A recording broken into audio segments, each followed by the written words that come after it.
नियोजन की विशेषताएं। नियोजन की विशेषताएं या प्रकृति समझते हैं हम। अभी इसके पहले वाले वीडियो में हम समझे थे नियोजन का अर्थ। नियोजन का अर्थ क्या है, परिभाषा क्या है, नियोजन किसे कहते हैं। ठीक है, अब हम आज पढ़ेंगे नियोजन की विशेषताओं के बारे में। तो नियोजन की अवधारणा को ठीक प्रकार से समझने के लिए इसकी प्रकृति या विशेषताओं को जानना आवश्यक है। नियोजन की प्रमुख विशेषताएं निम्नलिखित हैं। पहला, बौद्धिक प्रक्रिया। नंबर सेकंड, भावी अनिश्चितताओं का पूर्वानुमान। नंबर थर्ड, लक्ष्य या उद्देश्यों पर बल। नंबर फोर्थ, सर्वव्यापकता। नंबर फिफ्थ, समन्वय। नंबर सिक्स, सतत प्रक्रिया। नंबर सेवन, लोच। नंबर एट, प्रबंध का प्राथमिक कार्य। नंबर 9, ठीक है, प्राथमिकताओं का निर्धारण। नंबर 10 में आते हैं हम, नियंत्रण से पूर्व की स्थिति, विभिन्न संगठनों का योग।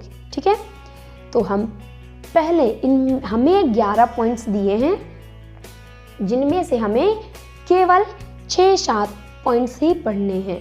ठीक है, देखिए आपको आंसर याद भी हो जाए और आपको टफ भी ना लगे, इसलिए हम गिने चुने कुछ इम्पोर्टेंट्स पॉइंट्स को पढ़ लेकर चलते हैं। ठीक है, नंबर फर्स्ट को समझते हैं, बौद्धिक प्रक्रिया।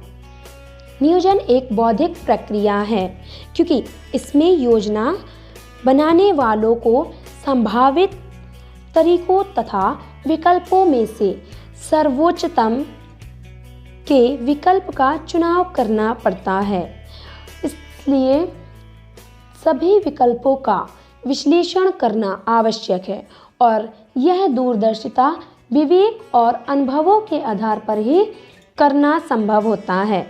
इसलिए नियोजन को अति विशिष्ट बुद्धि वाला कार्य कहा जाता है, जिसे सामान्य व्यक्ति नहीं कर सकता। इसलिए इस प्रक्रिया को हम बौद्धिक प्रक्रिया कहते हैं। नंबर सेकंड में आते हैं, भावी अनिश्चितताओं का पूर्वानुमान। नियोजन के अंतर्गत प्रबंध भविष्य में घटित होने वाली घटनाओं का पूर्वानुमान लगाता है। इससे वांछित लक्ष्यों को प्राप्त करने में आने वाली कठिनाइयों का पता चलता है। इसके लिए प्रबंध को आंतरिक संसाधनों तथा बाह्य वातावरण का विश्लेषण करना पड़ता है। नंबर थर्ड में आते हैं, लक्ष्य या उद्देश्यों पर बल। नियोजन के लिए उद्देश्यों का निर्धारण अति आवश्यक है।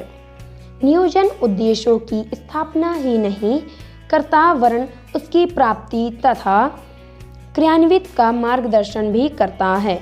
इसलिए इसे लक्ष्य निर्धारित करने और उन्हें प्राप्त करने का एक साधन माना गया है। नंबर फोर्थ है हमारा, सर्वव्यापकता। ठीक है, नियोजन सर्वव्यापी कार्य संगठनों में प्रत्येक स्तर पर होता है। ऐसा सोचना गलत है कि नियोजन का उत्तरदायित्व केवल सर्वोच्च प्रबंध का है। वास्तव में नियोजन का उत्तरदायित्व प्रत्येक कार्य क्षेत्र में विभागीय प्रबंधकों तथा पर्यवेक्षकों सहित सभी का है। अंतर केवल इतना होता है कि सर्वोच्च प्रबंध नियोजन करते समय समग्र उपक्रम को ध्यान में रखकर इसका बाह्य वातावरण से संबंध स्थापित करता है। इसलिए नीचे को प्रबंध केवल आंतरिक नियोजन पर ध्यान देता है। नंबर 5 में हम आते हैं, समन्वय। समन्वय नियोजन का कार्य उपक्रम स्तर के साथ विभागीय स्तर पर भी होता है। विभागीय विभागों की योजना उपक्रम की योजना के ही भाग होते हैं। इन विभागीय योजनाओं में आपस में समन्वय स्थापित करना नियोजन की सफलता के लिए आवश्यक होता है।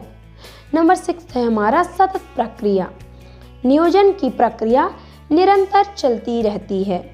समय, संसाधन तथा स्थिति परिवर्तित होने के साथ इसमें लक्ष्य या उद्देश्य तथा कार्यविधि परिवर्तित करनी पड़ती है। इस प्रकार नियोजन का कार्य तब तक चलता रहता है जब तक संस्था अस्तित्व में है। ठीक है। 7 नंबर में है हमारा लोच। ठीक है। नियोजन में कार्यविधि का निर्धारण करते समय इस बात को ध्यान में रखना आवश्यक होता है कि उसमें लोचता हो। परिस्थितियों में परिवर्तन हो जाने पर योजना में आवश्यकता अनुसार परिवर्तन किया जा सके। ठीक है।